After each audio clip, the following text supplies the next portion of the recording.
Recep Kakımrat, Türkmenistan adetinin baş redaktörü. Salamu aleykum. Hormatly Serdar Gurbanuliş, Türkmenistan'ın prezidentinin saýlawlaryna isimli kazanmagy size tösürekden arzu edýäs. Hormatly prezidentimizin öňdönmörjülükli siýasaty netijesinde ýurdumyzyň ähli pudaklaryna sany ulgam ornaşdyryldy. Hormatly Serdar Gurbanuliş, eger Türkmenistanyň prezidentligine saýlansaňyz, şu orada sany ulgam ösdürmekde hem döwre wagtlaşdyrmakda alyp barjak işleriňiz hakynda görüňler aýsaňyz.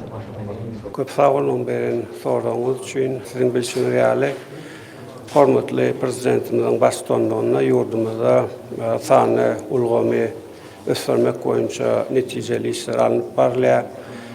Bu işler esasen maksatnamalaryň esasında ýerine ýetirilýär. Sizin bilşiniz ýaly Türkmenistanda 2019-2025 ýyllarda sany ykdysadyny ösdürmek konsepsiýasy şeýle hem Türkmenistan'da sany ykdysadyny ösdürmegiň 2020-2025 ýyllar üçin maksatnama kabul edildi. Ýurdumyzda sany ulgamyň giňden ornaşdyrylmagy netijesinde halkymyzyň ýaşaş durmuş şertleriniň hasy ýokarmagyna getirer.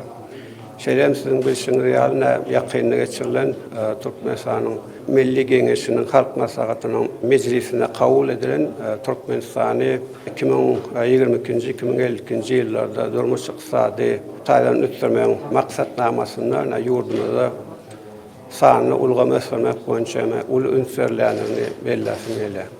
Sağ olun.